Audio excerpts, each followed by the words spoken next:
बाई सखूबाई बसान खाली. काय तुम्ही काय मंत्री नाही आहेत का? बसा खाली मुकाट्यानं. हे शेवटच्या मंगलाष्टकाला येणारे सगळं लग्न हिचकून टाकते. विठाला विठाला विठाला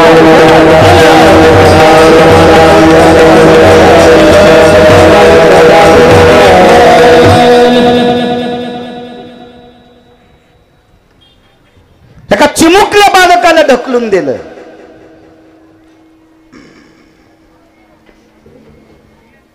ज्यावेळेला ध्रुव घराच्या बाहेर जातो ना, काय त्यांचा महिमा सांगतोय. त्या दिवशी राजाच्या डोक्यात प्रकाश पडला. बाबाजी आपलं जीवन मातीत गेलं. रवींद्रजी मातीत गेलं जीवन. राजा आजारी पडले. राजवैद्य येत होते, विचारित होते आपल्या शरीरात कसल्याही प्रकारची व्याधी नाही, काही दुःख नाही, काय नाही, तुम्ही गळून का जाता? काय नाही, एकच दुःख आहे, एकच दुःख आहे. जाता जाता एखादा साधू भेटावं. आणि साधू आमच्या इथे येत नाही. कोण साधू? देवर्षी नारद. नाही येऊ द्या म्हणले नारद. बाकीचे महाराज ते आल्याशिवाय बाकीचे महाराज येत नाही. वा. राजवैद्याने सांगितले हे औषध आमच्याकडे नाही. तुमचं प्रारब्ध खोटं आहे. ज्या दिवशी नारद येतील त्या दिवशी तुमचं प्रारब्ध कोड होईल. घरून गेलेला मुलगा मधु नावाच्या अरण्यात गेला. आणि अरण्यामध्ये मानवी देहापैकी सर्वात एक देह मानवी सापडा असेल तो फक्त नारदांचा. बाकी पशुपक्षी भेटले असतील, पण मानवी देहधारी ते नारद सापडले. नारदांचं दर्शन झालं, नारदांची कृपा झाली. नारदाच्या कृपेमुळे ध्रुवाला जगाच्या मालकाची भेट झाली. आणि ध्रुवाच्याही अंतःकरणात एक रखरख होती. माझ्या बाबांना आतापर्यंत पत्नीचं ऐकून काय चुका केल्या असतील त्या करू द्यावं, पण त्यांच्या पोटी वारकरी मुलगा जन्माला आलाय. मग ज्याचं पोरग वारकरी आहे त्याच्या बापाला भेटायला काय हरकत आहे तुम्हाला? ज्याचा मुलगा साधू आहे त्याच्या वडिलाला भेटायला काय हरकत आहे तुम्हाला? ज्या माऊलीच्या पोटी साधू जन्माला आला, सद्गुरू काशीगिरी महाराज जन्माला आले, त्या माऊलीच्या पायावर डोकं ठेवा वाटलं बैठकीत. पर्णकुटीत डोकं ठेवा वाटलं त्या माऊलीच्या पाठी. महाराज रत्नांना जन्म दिलाय त्या माऊलीने. काय वय असेल तरी पण या परिस्थितीत पण पदर पडू द्यायची हिंमत नाही. काय क्षमता आहे महाराज, काय क्षमता आहे. घ्या बाकीच्या आदर्श घ्या, त्या म्हातारीचा घ्या आदर्श. डोकं जरी नाही झाकलं तरी निदान पाठी तरी झाकून घेत जा. या पाठी इथं काय कांदे लावायचे नाही, गहू पेरायचा नाही, मका पेरायची नाही, काय ऊस लावायचा नाही. पाठ हा आता कुठे ऊन लागत तुम्हाला? आता घेतलं पाहिजे झाकून. कारण सांगू माझ्या माईंनो, माझ्या या संप्रदायानं, ज्या संप्रदायाच्या नावानं 2 टायमाची भाकरी खातो का, त्या संप्रदायानं तुम्हाला जी पदवी दिली का ती जगात कोणालाच नाही. राज्य, राणी व संपत्ती. या देशाची सर्वात मोठी श्रीमंती काय असेल तर या पवित्र भारत देशाची स्त्री आहे. ज्या महात्म्याची आपण पुण्यतिथी करतो ते सद्गुरू काशीगिरी बाबा सुद्धा या पवित्र स्त्रीच्या पोटी जन्माला आलेत. काय अधिकार आहे महाराजा लोकांचा, या माऊल्यांचा. म्हणून या देशातली किती जरी श्रीमंत असेल त्यानं पैसे आतल्या खिशात ठेवले पाहिजे. डायरीच्या पुढून पैसे जे ठेवतात का हे भिकारी नसते, ते भिकार चोट असते. डायरीच्या पुढून नोटा ठेवतो. सुंबळ्या, अरे लाखानं लोक गवसतीन तुला अवतार लावणारे, तू काय डायरीच्या पुढून नोटा ठेवतो? भाकरी बाहेरच्या खातून पैसे डायरीच्या पुढून ठेवतो. भिकार चोट कुठला? पैसे झाकलेले असावा आणि या देशाची पवित्र स्त्री सर्व अंग कपडे घातलेली असावा. ही श्रीमंती आपली, श्रीमंती नाही बघू द्याची पाठ कोण.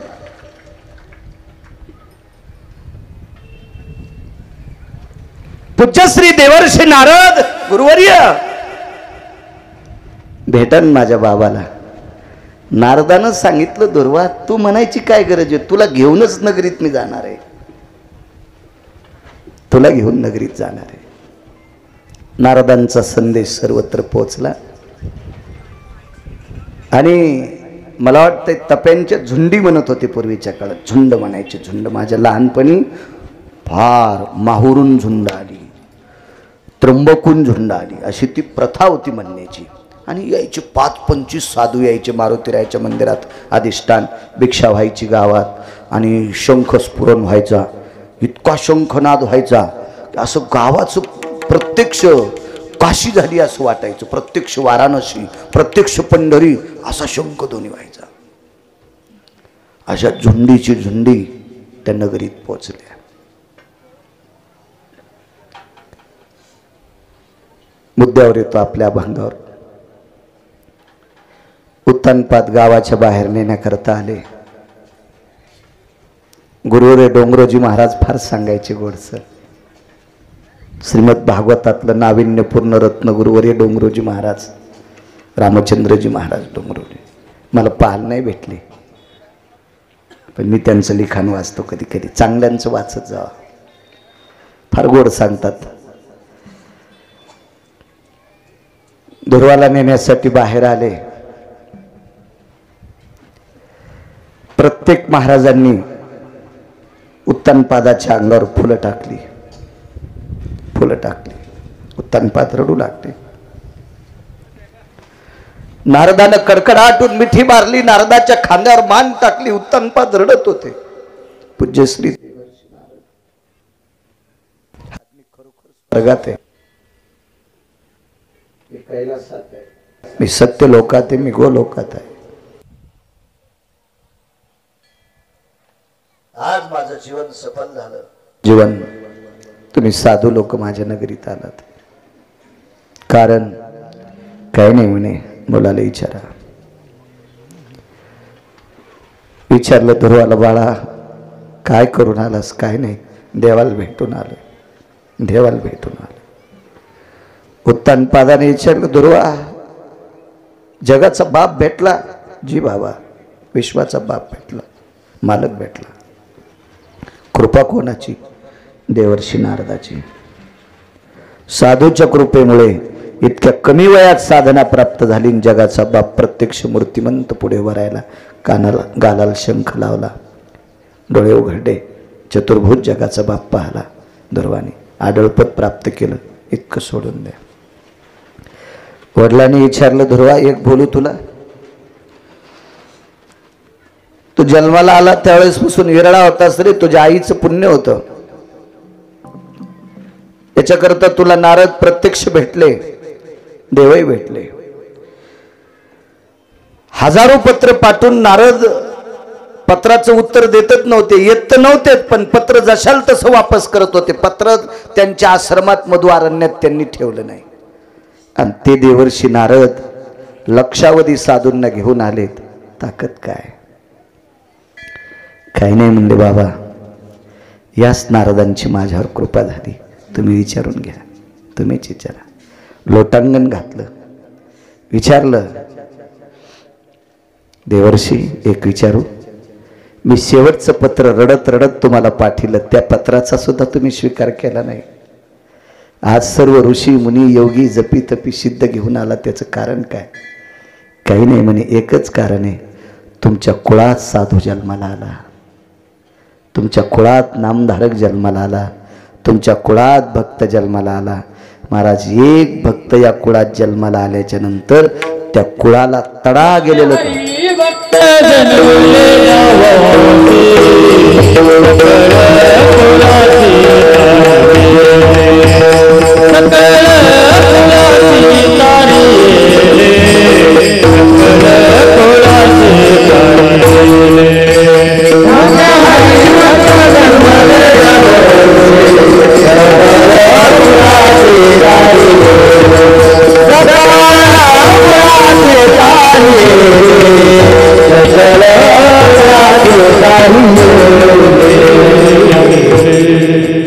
तडा गेलेलं कुळ बाबाजी, तडा गेलेलं कुळ, ज्या कुळाला साधून वाळीत टाकलेलं कुळ. पण सर्व साधू त्या कुळाकरता विलीन होतात. याचं एकमेव कारण, त्या कुळात साधू जन्माला आला. साधू जन्माला आल्याच्या नंतर त्या कुळाचा स्वीकार बाकीचे साधू करतात. साधू करतात नवल नाही, साधूने स्वीकार केला की जगाचा बाप स्वीकार करतो, अन्यथा जगाचा मालक स्वीकार करत नाही. एक साधू ध्रुवासारखा ज्या कुळात येतोय त्या कुळाचा किती उद्धार, ही फक्त साधूची ताकद आहे. म्हणून मालक पहिल्या कडव्यात म्हणतो, त्यांचा महिमा वर्णो वारंवार,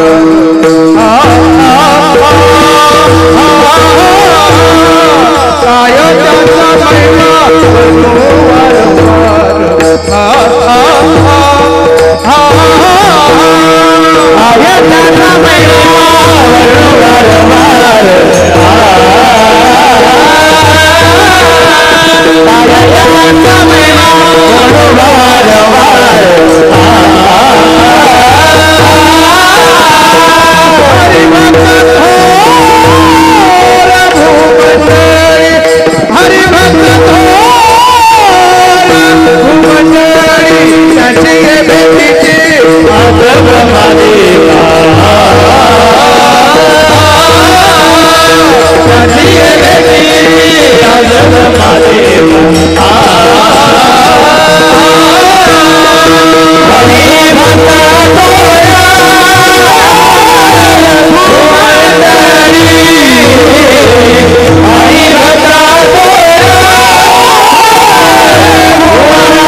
मोठे असतात साधू.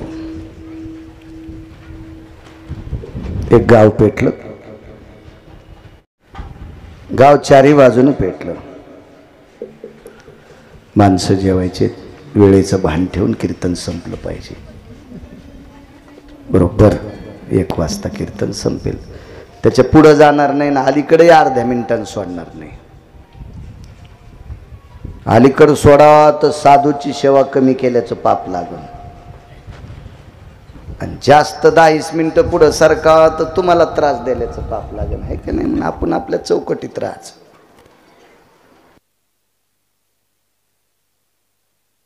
गाव पेटलं चारी बाजूनं, ठण ठण ठण ठण ठण गाव पेटलं. आता जी माणसं गावाच्या बाहेर बाजाराला गेलते का, ते गावाच्या बाहेर येत, पण गावात जेवढे होते तेवढे चारी बाजूनं गाव पेटले. पळून कसं जाता, इतकं रुद्ररूप धरलं होतं अग्नीने की त्या गावातल्या पक्षाला सुद्धा बाहेर उडून जाता येत नव्हतं. ढगापर्यंत आगीचा लोम लोटलेला, पक्षी सुद्धा मधातच. गावाच्या मध्यभागी राजवाडा. काय त्यांचा महिमा सांगतोय, साधूचा महिमा किती मोठा असतो. राजवाडा, दुपारची वेळ आहे, राजाचं जेवण झालंय.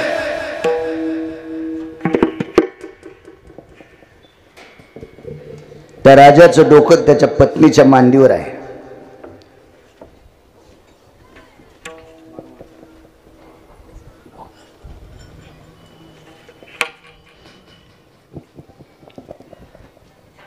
पत्नीचं डोकं मांडीवर आहे. मगाशी बोललेला राग आला असेल तुम्हाला, नाही का? नाही येणार राग तुम्हाला. चुकीचं बोलतच नाही गिरगावकर. मी वाचून बोलतो, चांगल्यांचं ऐकून बोलतो, भंगिरेचं ऐकून नाही सांगत. पतीची या मता अनुसरून पतिव्रता धन्य भाग्याची आहे व तिचा पती तिचा देव. नैवम गिरगावकर लिखितम. हे गिरगावच्या बाळ्यांनी लिहिलेले का? मोठ्यांचं वाक्य. मांडीवर मालकाचं डोकं आहे. आणि गाव चौकून पेटला, आणि काय लोकायला आनंद असेल. ठाय ठाय बोंबलू लागले महाराज, मरतोत मरतोत मरतोत मरतोत. काही माणसं म्हणले येडपटीत काय रे, राजाला माहित नाही का गाव पेटलं? राजा आरडणं, राणी आरडणं, प्रधान आरडणं, प्रधानाची बायको आरडणं, भालदार चोपदार आरडणं. तुम्ही काय बॉम्ब लायले रे? गाव जळाल्यावर राजवाडा नाही जळणार का? ते म्हणले ते बी खरंच आहे. मोगड्या वाचा म्हणे, मी बोलून येतो राजू साहेबाला. वारकरी माणूस होता, सात्विक होता, परमार्थिक होता. गेला आतमध्ये, आवाज दिला, चोपदार भालदार, त्याला हळून बोला. अरे गाव पेटलं आणि काय हळून बोला? म्हणला हळून बोला, गाव पेटलं जळालं तरी हळून बोला. कस काय? आमचा दंडक आहे, राजे झोपल्यावर बोलत नाहीत. ते म्हणले गाव जळायला आणि राजा झोपलाय, त्याला कुठं राजा म्हणतात तिथं काय? यालाच फुकून द्यायला पाहिजे. गाव जळाल्यावर जर राजाला अक्कल नसेल तर ते राजाच फुकून द्यायचा. ते म्हणला तुम्ही जळाल्यावर मग फुका. ते म्हणलं आम्ही जळाल्यावर कोणाला फुकाव? अरे तुम्ही जळत नाही, जरा हळून बोला ना. ते म्हणले पण गाव जळालेलं राजाला झोपल्यावर कसं सांगायचं? मालकीने सांगा. वाकत वाकत गेले आणि सांगितलं, आईसाहेब गाव पेटलंय, काळजी करू नका, गाव पूर्ण जळणार आहे. आम्ही कशी वाचू? तुम्हाला वाचायचं असेल तर वाड्यात या. राजवाडा मोठा होता, सगळ्या गावाला राहिला 30% जागा आणि एकट्या राजाला 70% जागा. असं असतंच राजाकडे, मोठ्या लोकांना असंच असतं. ठीक आहे म्हणले. बाहेर आले आणि सांगितलं ज्याला वाचायचं त्यानं राजवाड्याच्या आत या. आता 4-2% कोणालाच मानित नाहीत. ते राजाला काय मानतील? देवाला मानित नाहीत. 1-2% माणसं बाबाजी देवाला मानित नाहीत, देवाला. आणि स्वामीजी हे जर खोटं असतं तर मालकानं शब्द वापरला नसता. एरवी दिठी वेधिली कवळे, ते चांदनिया ते मने पिवळे, ते माझ्या स्वरूपी निर्मळे, देखते दोष. भगवान सांगतात अर्जुना, कावीळ झालेल्या माणसाची डोळे पिवळे असतात, चांदण्या पिवळ्या नसतात, पण त्याला चांदण्या पिवळ्या वाटतात. तसं ज्याचं अंतःकरण खराब आहे ते देवाला सुद्धा मलिन म्हणते. तै माझ्या स्वरूपी निर्मळे, देखती दोष. असं 1-अर्धा% देवाला सुद्धा वाईट मानणारी माणसं आहेत. तुम्हाला चांगलं म्हणतील ही कल्पना कशाला करायची? सगळी माणसं राजवाड्यात आले. कोणी वरी तटावर बस, याच्यावर बस, भिंतीवर बस, आमकं बस, सगळी मधात. फक्त बाईंनी सांगितलं तुम्ही बोंबलले की मालकाची झोप मोडू, ती झोप मोडू देऊ नका, शांत बसा. पण 4-5 माणसं म्हणले बा गाव पेटत आल्यावर आपण जळणार आहेत, आणि आपण जळाल्यावर राजवाडा जळणार आहे, राजवाडा जळाल्यावर हे बी जळणार आहेत. मग हिच्या वाड्यात जळण्यापेक्षा आपल्याच घरापाशी जळू न. अशी काही काही तुंतुनी खराब असतील. ते म्हणले आम्हाला नाही यायचं. तर सात्विक लोक म्हणले अरे वाचायचं असेल ना तर राजा राणी नाही जरी आवडे तरी तुम्हाला काय खात्री मरणार नाहीत. म्हणून काकडे बघ, ते म्हणलं मला खात्री एकाच गोष्टी लक्षात आली, मालकाची झोप होईपर्यंत बाईनं मानितली पतिव्रत आहे आणि तिची देवावरी सत्ता. हो महाराज, सामान्य ताकद नसते हो. द्रौपदीच्या मांडीवर अर्जुनाचं डोकं असायचं, कधी सुभद्रेच्या मांडीवर असायचं, आणि अर्जुनाची दुपारची वामकुक्षी पत्नीच्याच मांडीवर डोकं असायचं.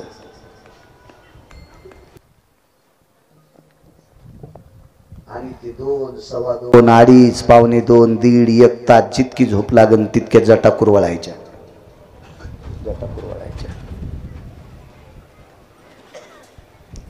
तुम्ही आम्ही लग्न केल्यावर बायकोला म्हणा हात दाबती, कुणी एकदा डोसक्याकडे जातील, डोसक्याकून पायाकडे येतील, ती म्हणती बस झालं. ते म्हणा दाब न, तुम्ही उजडूस तर दाबायला लावता. कशी असं देत माणसं बघा, लगेच लक्षात येतं त्याला हे मुक्त आहे त्याच्यातून. काय बाई असेल महाराज, पतिव्रतेची ताकद आहे, नाही जळू देणार आपल्याला. राजाची झोप मोडली. पाणी पिण्यासाठी, चूळ भरण्यासाठी, हातपाय धुण्यासाठी पाणी दिलं. काय दुपारचा नित्योपचार असेल तो देऊन टाकला. बाई बाहेर आल्या, जाळ असा जवळ आलता, ठण ठण ठण ठण गाव पेटत होतं. बाईनं बाहेर उभ्या राहिलेल्याला सांगितलं तुम्हाला वाड्यात यायचं नाही का? मला मानू नका, पण प्राणावर प्रेम करा, जीवावर प्रेम करा, जीवासाठी माझ्या हद्दीत या, मी तुम्हाला जळू देत नाही. मग वाड्यात आले नाही महाराजजी, पण तिच्या वट्ट्यावर आले आणि तिच्या वट्ट्यावर थांबले. बाई आतमध्ये गेल्या. साधूची ताकद किती मोठी आहे याच्यावर सांगतोय. काय त्यांचा महिमा. उदाहरण क्रमांक 3 ना, तिसरंच उदाहरण चालू आहे ना. काय ताकद आहे. आतमध्ये गेल्या आणि देवघरात एक तांब्या होता. गिरीबाबा तांब्या होता एक, आणि तो तांब्या हातात घेतला. डाव्या हातात उजव्या हातात एक नागिनीचं पान किंवा आंब्याचं पान हातात घेतलं, आणि त्या पानानं सगळी लोक आतमध्ये घेतली आणि राजवाड्याच्या भोवताल असं पाणी शिपडलं सगळ्या बाजूला. तांब्या खाली ठेवला आणि अग्नीला प्रणाम केला. तुला काय सुख घ्यायचं तर गाव जाळून घे, पण इथे उभ्या असलेल्या एकाही माणसाच्या अंगावर कपड्याला सुद्धा धक्का लागता कामा नये. तुला माझ्याशी गाठ आहे. गेली बाई आतमध्ये. बाकीचे म्हणले अरे ह्या भापाऱ्या काय कामाच्या रे. राजा राणी प्रधान हौदात बसतील पाण्यात आणि आपल्याला जाळून टाकतील. ते म्हणलं नाहीच जळत, फक्त याच्या बाहेर जाऊ नका. अग्नीनं इतकं रुद्र रूप घेतलं गिरीबाबा, इतकं रुद्र रूप घेतलं. सगळ्या लोकांना वाटत होतं आपण आता वाचत नाहीत.